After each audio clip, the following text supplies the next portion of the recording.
Alam mo sir, sa business side, lahat ng kilala kong negosyante na lumaki, galante. Bihira ako nakakita ng successful na negosyante na masaya na kuripot. Bihirang-bihira. Kasi yung kuripot, ang kinikwenta niya parati yung nawawala eh. Di ba? Bakit mainit ang ulo mo? Nawawalan ako ng 10,000 eh. Pero kumita ka ng 100. So, ang hinahanap mo, nawawala yung 10,000. So, depressed ka. Di ba? So, yung ibang negosyanteng nakausap ko na malalaki, Sir, ano nangyari sa'yo pag nawawalan ka? Aba, kung nawalan ka ng 10, tapos may natira sa'yong 90, masaya ka na. Sa susunod na buwan, may 90 ka ulit. Oo nga, no? So, may point. Hindi pa sasama ang loob mo. Hindi pa sasama ang loob mo. May 90 ka ulit. So, susunod na buwan, may 90 ka ulit. Di ba? Tignan mo yung tama. Yung di ba po? positibo. Pag inisip mo yung nawawalan ka ng 5, 10, nakalimutan mo yung 90. Na busy ka ngayon sa kahahanap ng ano. So, kami, ako, minsan may lugi. Ganun lang talaga. Pag maganda kita, tabay ka ng konti. Pagka lugi ka, siyempre dapat sabihan mo rin, lugi tayo. Ayusin natin next month, ganyan. Kaya magkasundo kami ni Sir kasi nga, una, hindi ako pwedeng magtanim. Hindi ako makapagpatubo ng munggo eh.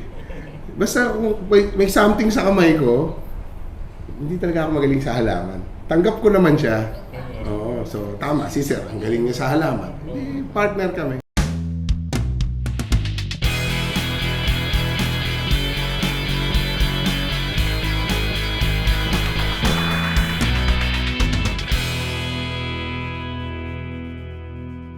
Available na po ang agribusiness merch sa Shopee. Ang link nasa description box. Medyo matagal-tagal ho natin hinintay but finally na-reach natin yung 1 million subscribers dito sa Agribusiness How It Works. Kaya meron tayong win a trip to Vietnam, all expense paid. Open to all farmers, gawa lang kayo ng 1-minute video at sabihin bakit kayo ang kailangan manalo. Ang full mechanics, basahin lang po sa Facebook page ng Agribusiness How It Works. Make sure po na basahin mabuti ang mechanics para ma-qualify. Pwede na kayong mag-post ng entry ninyo. Ang contest ay hanggang January 5, 2024. Ito po ay in partnership with Inspired Learning Tours at NutriHydro Plant Nutrients.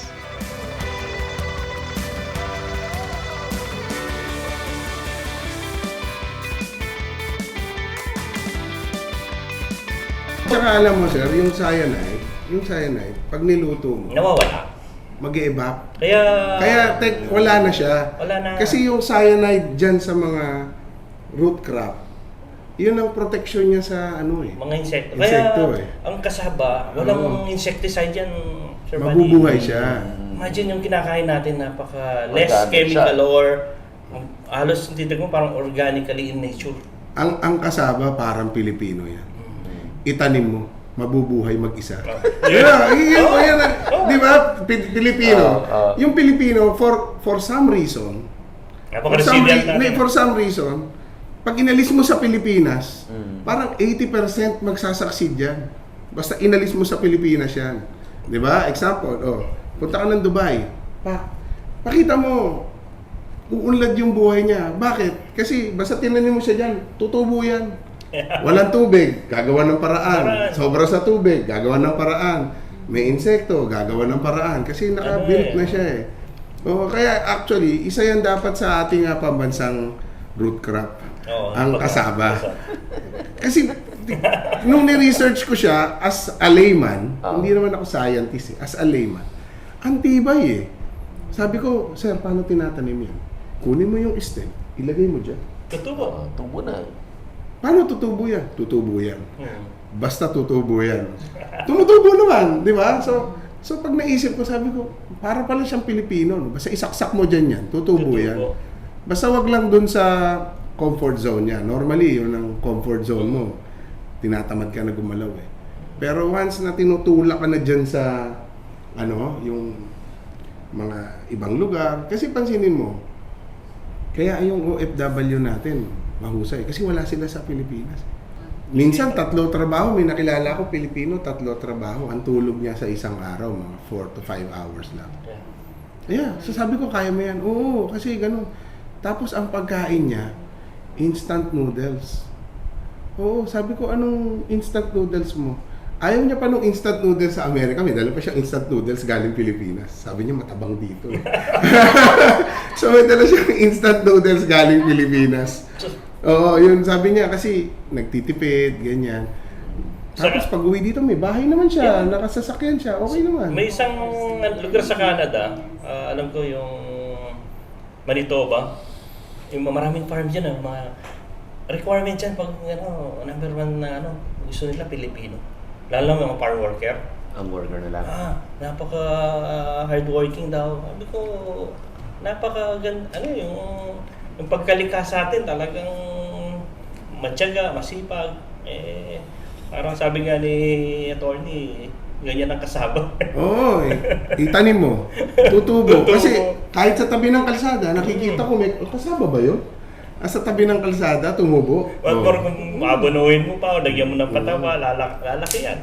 Ang maganda, Kahit nga yung cuttings na tinambaklan dyan matubo pa rin Yun nga Hindi nga tinanim Tinapo mo dyan, magkakalaman pa rin yan. Kung i-cultivate gaya nung ginagawa ko nga sa farm, yun yung siguro later pag pumunta sa farm, makikita natin. Ma-maximize natin yung potential. Sir, ang Thailand? Yeah, Kaya umunlad. Totoo. Umunlad ang ekonomiya nila. Titignan mo dun sa stocks nila, ang kasaba talaga. May pagawaan dyan ng kasaba stocks. Tsaka Bechin. Yes, yung Ajinomoto. Nakita ko si Galing Ajinomoto. kasaba rin yun? Yes. Yeah.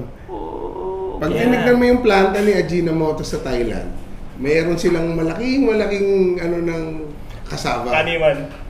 Tapos, pinanood ko yan sabi ko, ganyan pala ginagawa yung Bechin. Dati kasi sugarcane. Pero nga nakita nila, mas healthier. Itong, di ba? Minsan, huwag kang gagamit ng bechin. Pero ngayon, siyempre, Japanese company ang Ajinomoto. Na-check talaga nila. Ito, ginagamit nila ngayon. Ginagamit nila ngayon, kasaba na. Sana, may kaibigan. Sana may magtayo rin dito ng Bechin. Ni Kubota nun, yung may partners, mga Japanese, nakikita yan na baka posibleng magtayo rin sila rito.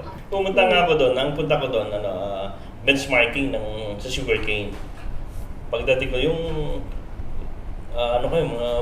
mga grupo kami ng mga sugarcane farmer. Pagdating namin doon, umiwalay, pumunta ako sa kasaba. Sabi ng farmer, doon sa pag-i-English niya, kahit di gano'ng marunong sa English, yung Thailander. Kinalabit ako.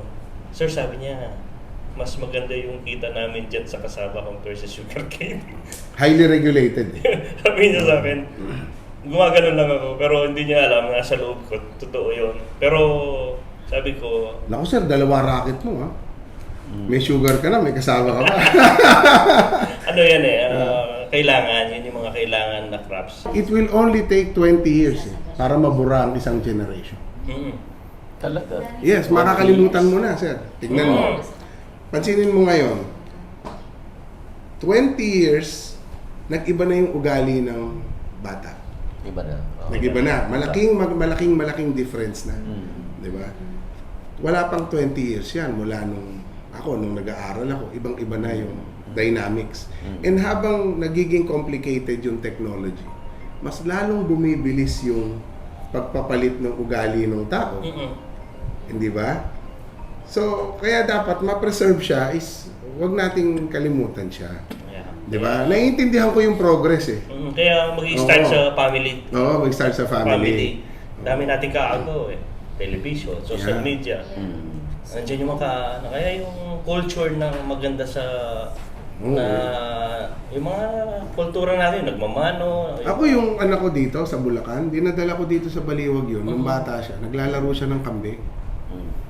Oo, maglaro ka ng kambing. Doon, sige. Maglaro kayo dyan. Kasi, maaalala niya may kambing. May kambing. Di ba? Tapos naglalaro ako niyan. So, tapos naglalaro sila ng basketball dyan kasama yung mga bata na walang sinelas, ganyan. Alam mo, umuwi ng sugatan yung anak ko. Tawa ako ng tawa. Nakita mo na, nakasapatos ka, nakasinelas sila. Hindi ka manalo. Sabi, hindi nga ako nakashoot eh. Nakita mo na, sabi ko, ganyan ang totoong buhay. Gagasgasing ka talaga. Sabi ko, pag lulutang-lutang ka, kasi probinsya di ba?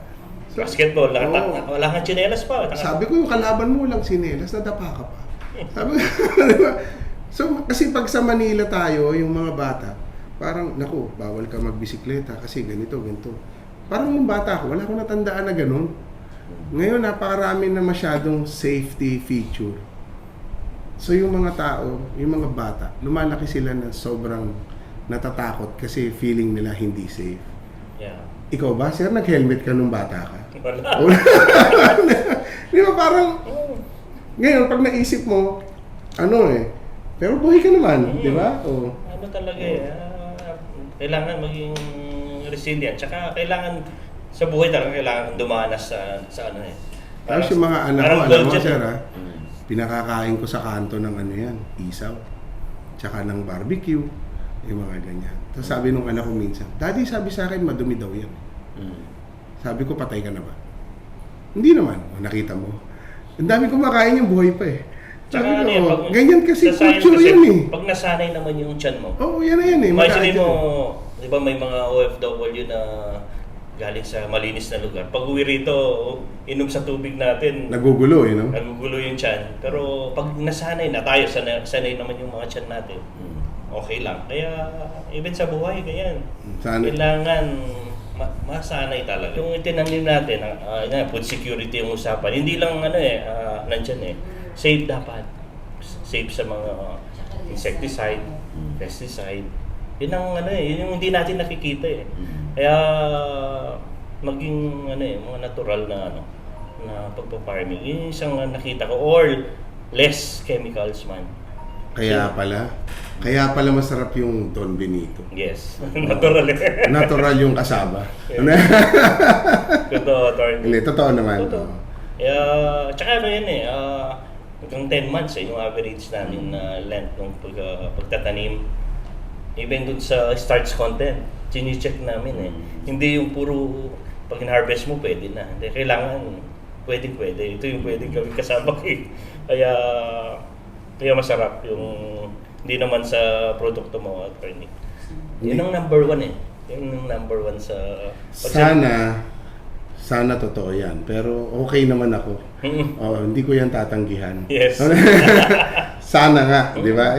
Ako naman, sa amin kasi dito, trabaho lang kami ng trabaho Alam mo sir, di ba, nagsimula tayo nung 30 pounds ago, nung ini-interview kami ng matagal. Sa farm, pupunta sa... Sabi nga kay attorney. Sa 30 pounds ago, dumami naman yung ating mga empleyado, ganyan. Tapos gumanda naman habang tumatagal, gumaganda yung sistema.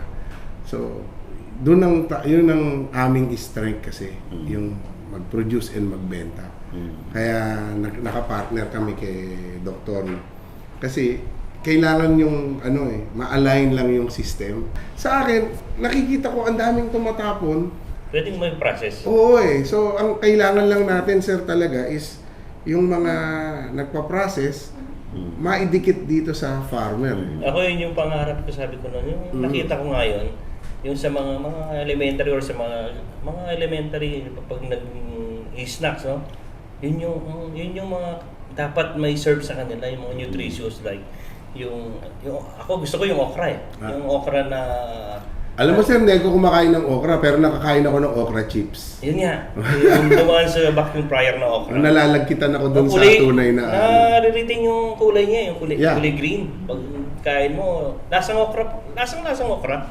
Sabi ko, pero wala nang langis, wala nang malagkit. Wala na. Yun dumaan yun sa centrifuge. Kaya wala nang ganong oil. Pero vacuum fryer ang tawag nila doon Kaya... Basta sir, itanim mo. Ititinda ko. Yun ang, yes. Yun ang usapan nga yun ang host natin. Itanim mo, ititinda ko. Yes. Ganda na. Attorney. Yes, sir. pwede tayo magturo. Oo, ituturo ko kayo. Sa Bataan yan eh. Ito mga... Mga halaman? Oo, kasi puno namin yung garden eh. Nice. Oh. Ate mo kaba ako pa yan. Dati, maliliit pa sila. Ngayon, kasama ko na siya.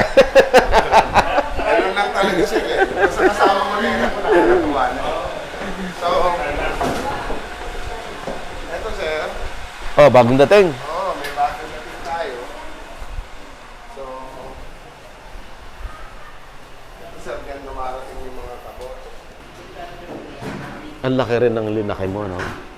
Oo, After 10 years. Oo. Pero ikat mo yun. Hindi, yung sa negosyo. Oo. alam mo naman sir, ngayon ang ating kaibigan nanonood ng YouTube. Oo. So, ano yan sir, so ang process is pagdating dito, quality control check muna bago namin siya i-process. Oo. So, ang maganda naman dyan, nung araw kasi sir, nung kalat-kalat yung aming facility, nabibiktima rin ako ng dagdag bawas ng kamote. Oo. Nagulat yung mga tao ko, nag-inspect ako ng tindahan, sabi nung mga ex-tambay, diyan kayo bumili ng kamote. Kamote ko pala yung tinitinda. So, maganda naman, centralize na namin. Oo.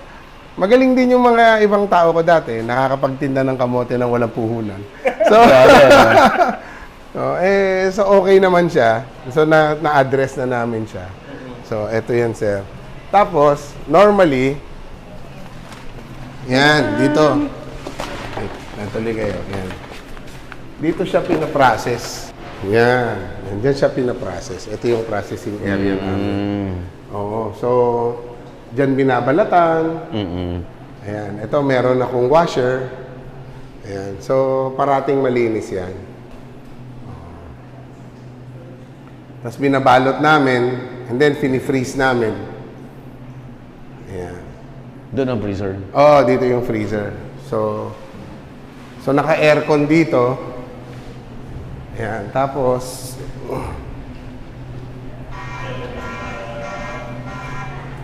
ito yung freezing area.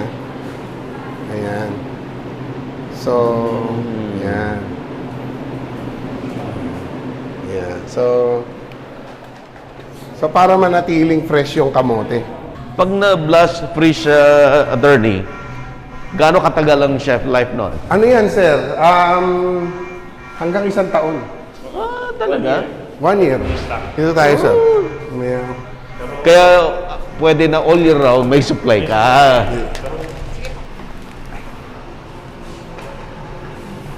hindi. May, Lagi bumibili ako ng pitch-pitch sa mga stores mo, ha? Ay, salamat, sir. Salamat.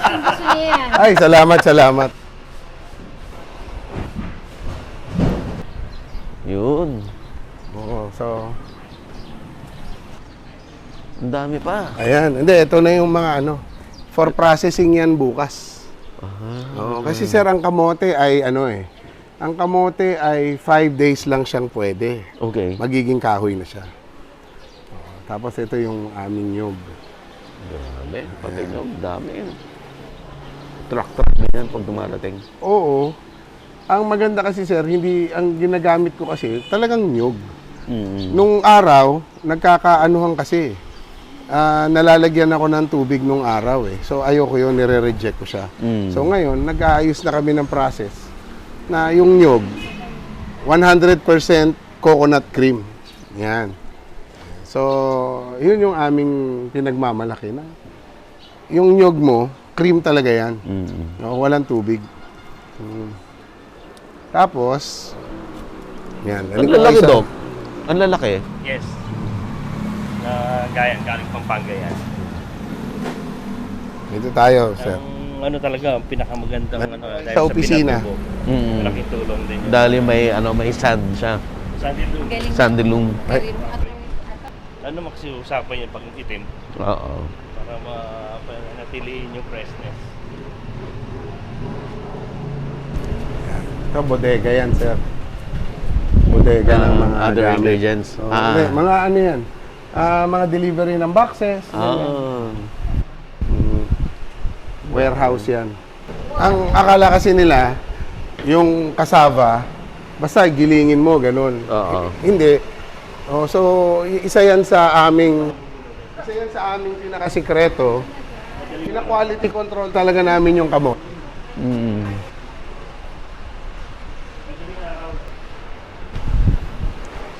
Tuloy.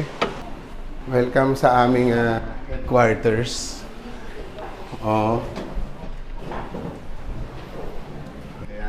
So nakangiti yung mga staff ko, pwede mo silang picturean. Smile. Ayan, Wow. Yung mga tao ko kasi kakakain ng kasaba, mga fertile.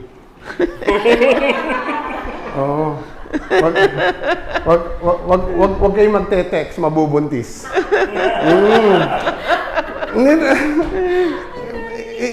Kasi ma'am, alam mo, yung mga HR problems, nakakarating sa akin yan. Kasi ang bilin ko, pagka may nabubuntis, i-report mo kagad sa HR para maka-apply ka nung sa SS. Hindi ba? Minsan, pag nalilate ka, paano ka babayaran ni SS nung ano? Kasi, sir, alam mo, ang one thing na masaya kami sa Don Benito, group of companies. Kasi, alam mo yung Don Benito, marami ang kumpanya. Meron niyang pag-aari ng nanay ko, meron niyang pag-aari ng kapatid ko. Kalat yan eh. Ngayon, ang ginawa lang namin is, ako lang yung pinaka-manager. So, maraming may-ari. So, sabi ko lang sa kanila, kaysa mag-iba-iba tayo ng brand, mag-isa lang tayo ng brand, pero different. Ako na lang mag-manage, tapos ikaw mamumuhunan. Yes, kaya hiwa-hiwalay siya. Para hindi rin mag-compete pa tayo. Kasi kaysa magka-compete tayo as a family, isang brand na lang tayo, total isang pamilya lang naman tayo. Ngayon, sa partihan, ayusin na lang natin yung ating sharing. So, kaya marami siyang company, iba-iba. So, iba-ibang may-ari. So, kaya meron kaming central na headquarters para yung coordination ng mga may-ari. And lahat yung mga empleyado namin, kompleto yan ng benefits. So, may SS Filler Pag-ibig yan. Para sa, sabi ko sa kanila, para sa nagtitinda ng kakanin, yan ang ini-strive namin, na maibigay yung benepisyo nyo. At the basic. Actually, meron akong promo, parati ko silang niloloko. Basta part ka ng Don Benito. Pag namatay ka, may burial assistance ka kagad. Kasi sabi ko sa kanila, once na empleyado namin kayo, at may nangyari sa'yo kahit ano, kahit na private, namatay sa pag-ibig, meron ako nangyari niyan, na-accidented because na broken-hearted, meron kang budget para iburol ka ng matino. Okay? Hindi ka mamamalimos. Di ba? Yan ang problema eh. Di ba? May namatay, walang pera. Basta sabi ko, hindi ka mamamalimos para iburol ka. Oo. Isa-isang kondisyon, dapat patay ka. So ingatan mo yung buhay mo. Kasi alam mo sir, ito problema eh, no? Maraming beses na ako namatayan ng tao. Puro personal na problema. Na-aksidente, ganyan. Nag-broken heart. Kaya nga sabi ko sa isa, ang pinakamalaking problema ko, pag-ibig. Na-broken heart, nagmotor, umiiyak, lasing, lumipad yung motor, tumama sa pader. Sabi ng kapatid ko yung HR si Attorney Ana, abogado rin siya. Kuya, namatayan tayo ng tao. Bakit ano nangyari? Nabangga yung motor sa pader. Sabi ko, paano niya binangga yung pader? Kasi umiiyak, sabi. Marami nang ganun, ha? So, kaya ako, parati yan. Sabi ko, pag dito kayo sa company, from day one, basta namatay kayo at any cost, meron kang budget. Depende sa ranking mo, tsaka hanggang gaano katagal. Pero hindi ka mamamalimos. Definitely. Yung mga hihingi-hingi ka para man lang maiburol ka ng matino. Hindi na. Meron akong budget dyan. Yun talaga ang policy namin. Ngayon, kung iingatan mo yung buhay mo, hindi mas maganda. Kaso, minsan, di natin maiwasan. May ganun talaga. Tapos ngayon, tulad ngayon, magki-Christmas. So, sana makaipon ako ng pang-Christmas bonus. Di ba? Ganun lang. Pag meron, walang problema eh. Ang problema lang naman pag wala eh. Example, sir, nung pandemic, nasubukan ko yung mga tao ko na matino. Yan, nung pandemic. Alam mo ba, nung pandemic, sir, pumipila ako sa yung nagdi-deliver ng pera. Di ba? Kainitan ng pandemic. So, nagbenta ako ng property para meron akong pangbigay, ganyan. So, nakita ko yung mga tao ko na, na kumbaga, love talaga yung company.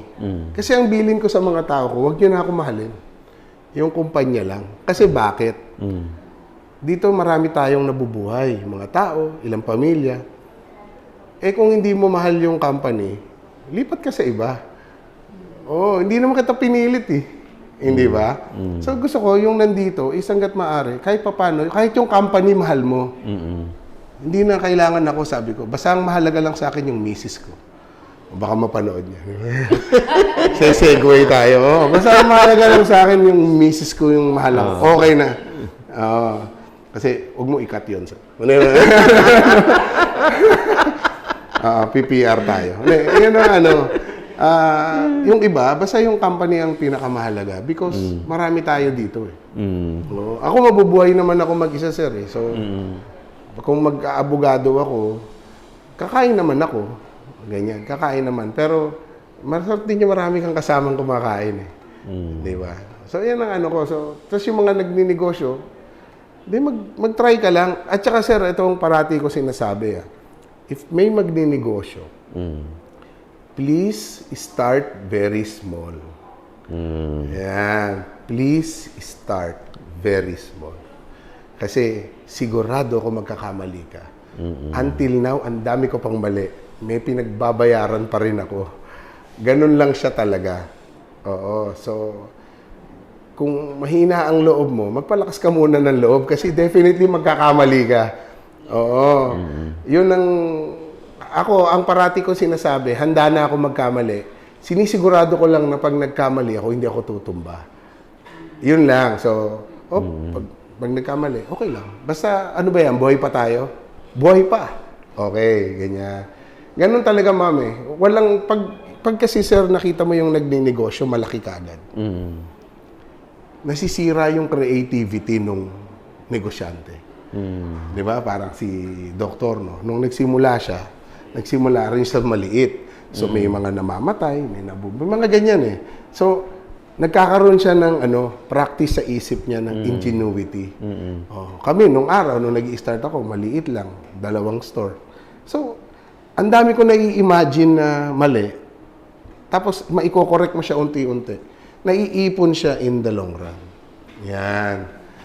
So, yun yung magiging foundation mo habang lumalaki ka. Ang mahirap kasi sa bagong nagninegosyo na maraming puhunan, pag nagkaroon siya ng problema, ang solution is mas maraming pera. Hindi ba? Hindi nabubuo yung karakter mo as a business person. Kaya nga kung mapansin mo yung mga negosyante, kahit iwanan mo ng walang pera, magtitinda pa rin. Magtatanim. Kasi yun na talaga siya eh. Hindi naman yun mawawala eh.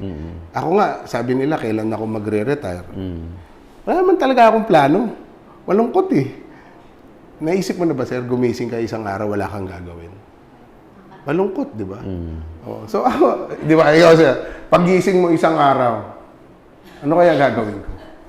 Malungkot. Dapat productive. Malungkot. Malungkot. So, ako, ano ko na yan, sabi ko na sa misis ko, alam mo, I will die with my boots on. Parati ko sinasabi sa mga anak ko, ang trabaho ay pinasasalamatan yan. Nire-respeto yan, hindi yung trabaho na naman tayo. Ganyan. Hindi. Kasi nung bumbero ako, masaya akong bumbero eh. Hindi ako yung... Hello, sir.